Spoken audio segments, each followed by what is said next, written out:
Toronto, of course, has not gotten past the first round since 2004, so let's hope they don't do it today. A few moments later. Just like that, the Toronto Maple Leafs have moved on to the second round.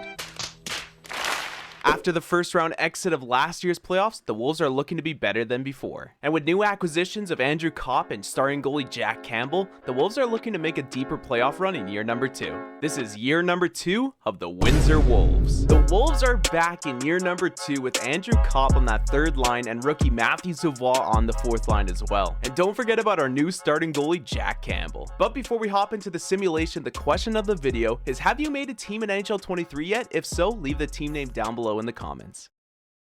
After the month of October, a bit of a rough start for the Windsor Wolves as they finished one game below 500 with a record of 4-6-0. Max Pacioretty currently leads the Wolves with 11 points in 10 games. And Jack Campbell struggling a bit as well as he's played all 10 games and he currently has a save percentage of .894. Let's see if the Wolves can bounce back and start winning some games. After the month of November, the Wolves are still struggling as they're 12-12-0 and they're 7th in the division. Our goals against per game is pretty good at 2.88, but we're not getting any goal scoring. And Cam Atkinson, our sniper on the second line, only has 2 goals in 24 games. You're trash, kid. Get good. I think it's time to switch things up. We're going to be making a trade with the Carolina Hurricanes and giving them Coleman and a second for Marty Necas. Will it go through? And trade is accepted. We're trying to make another trade, this time with the Buffalo Sabres, and get Jeff Skinner and JJ Peterka in return for Cam Atkinson, Cizikas, and a fourth. Will it go through?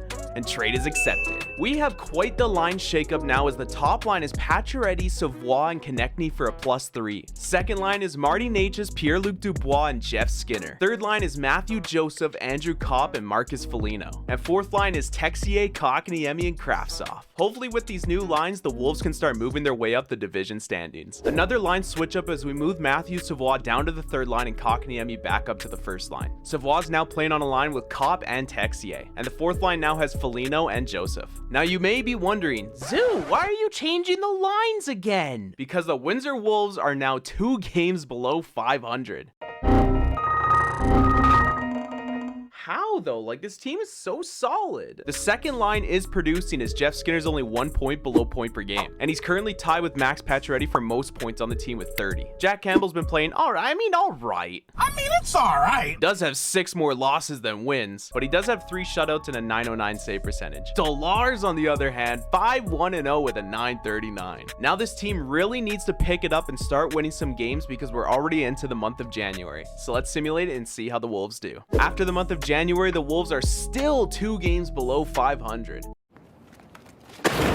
And honestly, Andrew Copp's been a little disappointing as he only has 17 points in 50 games and a -13. Let's simulate to a day before the trade deadline, and then we have some tough decisions to make. One day before the trade deadline, the Wolves are still 6 points out of a playoff spot. Ironically enough, Matty Savoie isn't even the problem on our team as he's only a -5 and he has 24 points on the third line, which is actually 4 more points than Andrew Copp, and Andrew Copp's a -14. So here I have been thinking, the players aren't getting the most out of how good they are. And you know who gets the best out of their players? The coach. Well, obviously. Stupid. So we are going to be making a bold move and firing Alexander Deslauriers. Now the coaching market isn't too great as the overall ranking for coaches is either B or worse. But I'm thinking we ride out this year and next offseason we pick up a good head coach. So let's now simulate to the end of the regular season and see how the Windsor Wolves finish in the standings.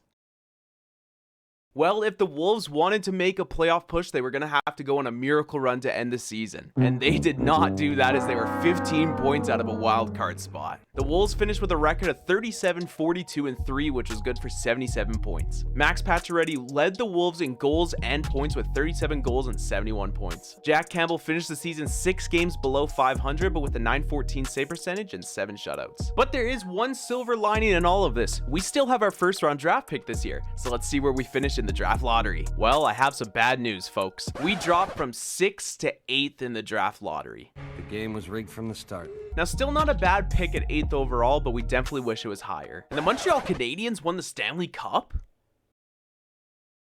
Well, with the disappointing year number 2, the Wolves failed to find a playoff spot. But with the coaching market opening up and the 8th overall pick, there definitely is some silver lining for the Wolves. So if you don't want to miss year number 3 of the Windsor Wolves, make sure to hit that subscribe button down below. If you enjoyed the video, leave a like as well, and make sure to comment down below with any suggestions for the team. My name is Zoo. Thank you so much for watching.